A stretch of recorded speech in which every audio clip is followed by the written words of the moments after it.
कालू, ओए कालू, उठो, जाओ जंगल से सूखी लकड़ियां ले आओ। घर की छत सारी टूट गई है। अगर बरसात शुरू हो गई तो फिर हम क्या करेंगे? इससे तो अच्छा मैं तुमसे शादी ही ना करता। जब देखो कालू कालू लगाए रखती हो। मेरा सोना तो तुमसे बर्दाश्त ही नहीं होता। किस्मत तो मेरी खराब थी जो मेरी माँ ने तुम जैसे आलसी और आवारा कव्वे से मेरी शादी कर दी। मेरा नहीं तो अपने इस छोटे से बच्चे का ही ख्याल कर लो। लकड़ियाँ लाकर अपने घर की छत मरम्मत कर लो, नहीं तो मरेंगे हम सब ऐसे टूटे हुए घर के नीचे दबकर। कहाँ है मेरा कुल्हाड़ा? दो मुझे। फिर कालू कौवा अपनी पत्नी गौरी कौवी से अपना कुल्हाड़ा लेकर घर से निकलता है। रास्ते में वो सोचता है कि वो चिड़िया को भी साथ ले जाता है, क्योंकि उसे पता नहीं था कि जंगल में सूखी लकड़ियाँ कहाँ से मिलेंगी। इसलिए कालू कौवा चिड़िया के पास जाता है। चिड़िया चिड़िया, मैं सूखी लकड़ियाँ लेने जा रहा हूँ। मेरे घर की छत टूट गई है, क्या तुम भी चलोगी साथ? हाँ कालू भैया, मेरे घर की छत तो ठीक है, दरवाजा थोड़ा टूटा हुआ है। मुझे भी अपने घर का दरवाजा ठीक करना है। फिर चिड़िया भी कालू कौवे के साथ लकड़ियाँ लेने चली जाती है। वो उड़ते उड़ते दूर निकल जाते हैं और फिर वो दोनों एक पेड़ पर बैठ जाते हैं। वो घना जंगल था, सारे पेड़ हरे भरे थे, इसलिए उन्हें करीब में कोई भी सूखा हुआ पेड़ दिखाई नहीं देता। चिड़िया, मैं तो थक गया हूँ और अभी तक कोई भी सूखा पेड़ नहीं मिला। कालू भैया, हम पहाड़ों पर जाते हैं, मुझे पूरा विश्वास है पहाड़ों पर हमें कोई ना कोई सूखा हुआ पेड़ जरूर मिल जाएगा। फिर कालू कौवे की नजर सामने एक विशाल पेड़ पर जाती है और वो चिड़िया से कहता है। चिड़िया, वो सामने वाला पेड़ बहुत बड़ा है। मैं तो उसी पेड़ से कुछ लकड़ियाँ काटने जा रहा हूँ। मगर कालू भैया, वो पेड़ तो हरा भरा है, हम पक्षी हरे पेड़ों को काटकर अपने घर नहीं बनाया करते। तुम ढूंढो सूखा पेड़, मैं तो उसे ही काटने जा रहा हूँ। ऐसे कहते हुए कालू कौवा अपना कुल्हाड़ा लेकर उस पेड़ की तरफ बढ़ता है। आज फिर कोई जालिम लकड़हारा कुल्हाड़ा लिए मुझे काटने आ रहा है। इससे पहले ये अपना कुल्हाड़ा चलाए, मुझे इस दुष्ट लकड़हारे से बात करना होगी। रुको रुको कौवे, रुको, मुझे मत काटना। मैं एक साधारण पेड़ नहीं हूँ, मुझ में कई जादुई शक्तियाँ हैं। पेड़ को बोलते हुए देखकर चिड़िया भी वहाँ आ जाती है। क्या क्या तुम एक जादुई पेड़ हो? हाँ, आप दोनों को जिस चीज की जरूरत है आप वो मुझसे ले सकते हो। मैं जिंदा रहूंगा तो हमेशा मुसीबत में दूसरों की मदद करता रहूंगा। अगर तुम मुझे काट दोगे तो मेरी शक्तियाँ भी खत्म हो जाएंगी। कालू भैया, हम पेड़ जी से सूखी लकड़ियाँ ही मांग लेते हैं और हमें पहाड़ों पर भी नहीं जाना पड़ेगा सूखी लकड़ियाँ ढूंढने। हाँ चिड़िया, ये ठीक है, हम ऐसा ही करते हैं। क्या आपको सूखी लकड़ियों की जरूरत है? हाँ पेड़ जी, हम सुबह से सूखी लकड़ियाँ ढूंढ रहे हैं, आप हमें कुछ सूखी लकड़ियाँ दे दो। फिर उस जादुई शक्तियों वाले पेड़ से एक रोशनी निकलती है और वो पेड़ उन्हें दो बड़ी गठरियाँ सूखी लकड़ियों की देता है। मैंने हमेशा ऐसे ही पक्षियों की मदद की है। खुश रहो छोटे पक्षियों, अब तुम जाओ। पेड़ जी, आपका बहुत बहुत धन्यवाद जो आपने हमारी भी मदद की। फिर चिड़िया और कौवा सूखी लकड़ियाँ लेकर वापस अपने घरों को उड़ते हैं। घर जाकर कालू कौवा अपनी पत्नी को सारी बात बताता है कि कैसे उस विशाल जादुई शक्तियों वाले पेड़ ने उन्हें सूखी लकड़ियाँ दी। उस पेड़ ने हमें ये भी बताया कि वो ऐसे ही हमेशा दूसरों की मदद करता है। कालू, चिड़िया तो पागल है ही, तुम उससे भी बड़े पागल निकले। उस पेड़ से लकड़ियाँ लेने की बजाय अपने लिए एक नया घर ही मांग लेते। गोरी, बात तो तुम्हारी ठीक है। उस छोटी चिड़िया ने मेरी मत ही मार दी। मुझे ये ख्याल ही नहीं आया। अब क्या करें हम? करना क्या है, तुम चलो, मैं चलती हूँ तुम्हारे साथ और हम उस पेड़ से एक सुंदर सा घर मांग लेते हैं। जग्गू बेटा, तुम घर में ही रहना। मैं और आपकी मम्मा अभी थोड़ी देर में आते हैं। ऐसे कालू कौवा गोरी को साथ लेकर फिर से घने जंगल की तरफ उड़ता है। ये कौवा फिर से कुल्हाड़ा लिए मेरी तरफ क्यों आ रहा है? इसकी जरूरत तो मैंने पूरी कर दी थी। कालू और गोरी पेड़ के पास आ जाते हैं। कौवे, अब क्या हुआ? क्या लकड़ियाँ पसंद नहीं आई तुम्हें? पेड़ जी, मेरा पति तो पागल है जो आपसे लकड़ियाँ लेकर चला गया। आप ऐसा करें, हमें एक सुंदर सा नया घर ही दे दें। ये लालच है। मैं लालची पक्षियों की मदद नहीं करता। आपकी जो जरूरत थी वो मैंने पूरी की। गोरी, ये पेड़ ऐसे नहीं मानता। मुझे कुल्हाड़ा चलाना ही होगा। तो फिर देख क्या रहे हो, काट दो इस जादुई शक्तियों के पेड़ को। नहीं नहीं, ऐसा मत करो। मैं तो दूसरों की मदद करता हूँ, फिर आप मुझे क्यों काट रहे हो? पहले हमें नया घर दो, फिर हम आपको छोड़ देंगे। ये लालची कौवे घर लिए बिना जाने वाले नहीं हैं। तो फिर आप जाओ। मेरी जादुई शक्ति से आपका पुराना घर नए में बदल गया है। पेड़ जी, सच? मैं झूठ नहीं बोलता। और हाँ, फिर दोबारा मेरे पास ना आना। तुम दोनों यहाँ से जा सकते हो। गोरी और कालू बहुत खुश होते हैं और खुशी खुशी से घर वापस लौटते हैं। जब वो अपने घर के पास आते हैं तो वहाँ सच में एक बड़ा और सुंदर सा घर था, जिसे देखकर गोरी तो खुशी से पागल हुए जा रही थी। उनका बेटा उस नए घर में सोया हुआ था। कालू, देखा, मैं तुमसे ज्यादा अक्लमंद हूँ। तुमने पेड़ से सूखी लकड़ियाँ ली और मैंने नया घर ही ले लिया। गोरी, अब मुझे छत मरम्मत करने की कोई चिंता नहीं है। बरसात, आ जाओ आ जाओ, हम तैयार हैं। ऐसे वो दोनों पति पत्नी हंसने लग जाते हैं। दूसरे रोज गोरी की माँ गोरी से मिलने आती है और वो गोरी का नया घर देखकर हैरान हो जाती है। बेटी, कालू तो बहुत आलसी है। फिर तुमने ये नया घर कैसे बना लिया? गोरी अपनी माँ को सारी बात बताती है। गोरी बेटी, अपनी माँ का नहीं सोचोगी? तुम्हारी माँ का घर भी टूटा हुआ है। मुझे भी उस पेड़ से एक नया घर ले दो। माँ, ये कौन सा बड़ी बात है, आप मेरे साथ चलें। हम कालू के आने से पहले पहले ही उस पेड़ से मिलकर आते हैं। बहुत डरता है वो पेड़ मुझसे।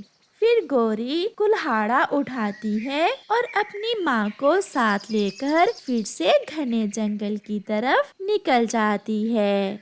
ये कौवी फिर आ गई और कुल्हाड़ा भी पास है। आज मैं छोड़ूंगा नहीं इसे। काली कौवी, अब क्या हुआ? अब क्यों आई हो यहाँ? ये कुल्हाड़ा देख रहे हो?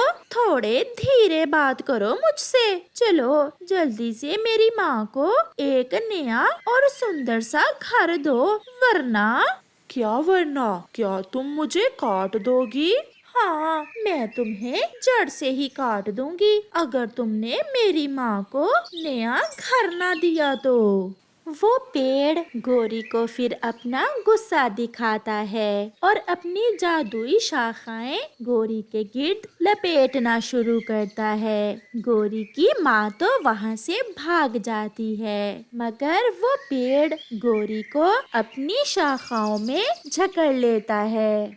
माँ, माँ मुझे बचाओ। पेड़ जी, मुझे माफ कर दो। मैं फिर कभी इस दिशा में नहीं आऊंगी। गोरी ऐसे रोती रहती है, मगर वो जादुई शक्तियों का पेड़ गोरी को अच्छा सबक सिखाता है और उसे मार मार कर दूर फेंक देता है। प्यारे दोस्तों, इस कहानी से हमें सीख मिलती है कि लालच बुरी बला है, इसलिए कभी लालच ना करो। सर्दियों की तेज धूप में मम्मा चिड़िया और उसका बेटा कुकू अपने घर के बाहर बैठे सुंदर जंगल को देख रहे थे। मम्मा, मुझे अपना जंगल बहुत अच्छा लगता है। हाँ बेटा, अपना जंगल, अपना घर, अपने दोस्त सभी को अच्छे लगते हैं। मम्मा, मैं जब भी किसी दूसरे जंगल में जाता हूँ तो वो मुझे जरा भी अच्छा नहीं लगता। मम्मा, हमारे जंगल के नदियाँ और फूल दूसरे जंगलों से सुंदर हैं। अब बस कर जाओ बेटा, बातें बहुत हो गई हैं। आप नदी पर पानी पीने जाने वाले थे, जाइए और नदी से पानी पी आइए। फिर आकर पढ़ाई भी करनी है, आपके एग्जाम्स आ रहे हैं। मम्मा, आप देखना, इस बार मैं फर्स्ट पोजीशन लूँगा एग्जाम्स में। फिर कुकू नदी से पानी पीने चला जाता है। कुकू को तेज उड़ने का बहुत शौक था। वो बहुत तेजी से उड़ता हुआ नदी पर पहुंच जाता है। शाम हो गई थी। कुकू नदी से पानी पीकर जैसे ही पीछे देखता है तो उसे एक पेड़ के बड़े पत्ते के ऊपर कुछ हिलता हुआ दिखता है। कुकू उसके पास जाता है। अरे, ये तो एक जुगनू है। हाँ दोस्त, मैं नन्हा जुगनू ही हूँ। मैं कल रात से यहाँ हूँ। मेरी रोशनी खो गई है। मैं ना तो उड़ सकता हूँ और ना ही रोशनी दे सकता हूँ। ये सुनकर कुकू बहुत निराश हो जाता है। ये सब कैसे हुआ दोस्त? आपकी रोशनी कैसे खो गई है? मुझे साल में एक बार सूरजमुखी के फूल का रस पीना होता है। सूरजमुखी का फूल जो रोशनी सूरज चाचा से पीता है, उसे अपने फूल में रख लेता है और फिर हम जुगनू उसी फूल का रस पीकर रोशन होते हैं। क्या मैं आपकी कोई मदद कर सकता हूँ? मुझे बचा लो दोस्त, मैं अभी मरना नहीं चाहता। किसी तरह मुझे एक सूरजमुखी का फूल ला दो, फिर ही मेरी रोशनी वापस आएगी और फिर ही मैं उड़ सकूंगा। सूरजमुखी का फूल कहाँ से मिलेगा? मुझे तो नहीं पता। झरने के पास 2 फूल हैं, आप वहाँ से मेरे लिए फूल ले आए। मैं आपको बचाऊंगा, मैं ये सब करूँगा। फिर कुकू तेजी से उड़ता है। उसकी रफ्तार तो बिजली के जैसी थी। वो थोड़ी ही देर में झरने पर पहुंच जाता है और सूरजमुखी के 2 बड़े फूल ढूंढने में उसे देर ही नहीं लगती। नन्हे जुगनू को आपके रस की जरूरत है। क्या मैं आप दोनों में से किसी एक को तोड़ सकता हूँ? नहीं नहीं, जैसे वो जुगनू अपनी जिंदगी बचाने के लिए हमारा रस पीना चाहता है, ऐसे ही मुझे भी जिंदगी से प्यार है। मैं अभी जीना चाहता हूँ, मगर मुझे आप लेकर जा सकते हैं दोस्त। हम फूलों की जिंदगी तो ऐसे भी 2 दिन की ही होती है। सूख कर मरने से अच्छा है कि मेरा रस पीकर जुगनू इन फजाओं में अपनी रोशनी बखेरे। मुझे खुशी होगी किसी की जिंदगी बचाकर। पत्ता पत्ता सूख कर बिखरने से अच्छा है मैं रोशनी में बदल जाऊं। वो फूल ऐसे बोले जा रहा था और उसका पड़ोसी अपना मुंह दूसरी दिशा में कर लेता है। शायद वो उसकी कोई बात सुनना नहीं चाहता था। सूरज की रोशनी थोड़ी पड़ गई थी। मुझे बहुत खुशी हुई दोस्त आपकी बातें सुनकर। अपने लिए तो सभी जीते हैं, दूसरों के लिए जीने का हौसला किसी किसी में ही होता है। फिर कुकू वो सूरजमुखी का फूल तोड़कर वहाँ से वापिस होता है। अंधेरा हो रहा था। उसे अपनी मम्मा की भी चिंता थी। वो जानता था कि उसकी मम्मा उसे लेकर बहुत चिंतित होंगी। मैं आ गया दोस्त, मैंने कर लिया। ये ले सूरजमुखी का फूल और इसका रस पी लें। फिर जुगनू उस सूरजमुखी के फूल का रस पी लेता है और उसे जिंदगी की नई उम्मीद नजर आती है। आपने मेरी जिंदगी बचाई, मुझे नई रोशनी दी। मैं जब तक जिंदा रहूंगा आपको भूल नहीं सकूंगा। मम्मा कहती हैं हमेशा दूसरों की मदद करो। फिर रात हो जाती है। रात होने के साथ ही जुगनू की मध्यम सी रोशनी अंधेरे में एक बड़े बल्ब की तरह लग रही थी। मेरी मम्मा मेरा इंतजार कर रही होंगी, अब मुझे जाना होगा। चलो दोस्त, आप मेरी रोशनी के पीछे पीछे आ जाओ, मैं आपको घर तक छोड़ देता हूँ। फिर कुकू और नन्हा जुगनू वहाँ से चलते हैं। मैं कब से यहीं घर के बाहर बैठी आपका इंतजार कर रही हूँ। बेटा, आपने इतनी देर क्यों कर दी? इससे पहले कि कुकू बोलता, नन्हा जुगनू कुकू की मम्मा को सारी बात बता देता है। अगर आज मैं जिंदा हूँ तो कुकू की वजह से, वरना मैं तो उस पत्ते के ऊपर बैठा अपने मरने का इंतजार कर रहा था। बहुत अच्छा किया कुकू बेटा, हमेशा ऐसे ही मुसीबत में दूसरों की मदद करना और ऊपर वाला कदम कदम पर आपकी मदद करेगा। दोस्त चलो, मैं आपको अपनी किताबें दिखाता हूँ। फिर वो सब घर के अंदर चले जाते हैं। घर में अंधेरा था और जुगनू के आते ही उनके घर में रोशनी आ जाती है। कुकू बेटा, आपने लालटेन कहाँ रखी थी?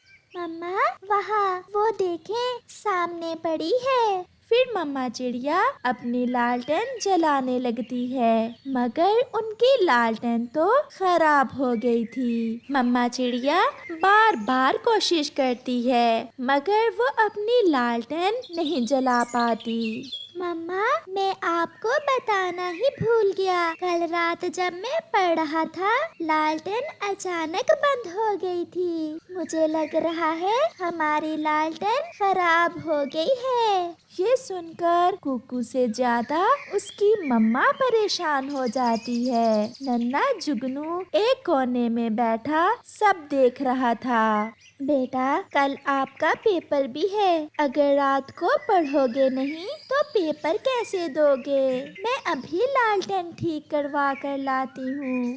फिर नन्हा जुगनू बोलता है, इस समय कोई भी आपकी लालटेन ठीक नहीं करेगा। माँ जी, मैं हूँ, मैं इससे तेज रोशनी भी दे सकता हूँ। मैं दूंगा रोशनी, मेरा दोस्त पढ़ेगा।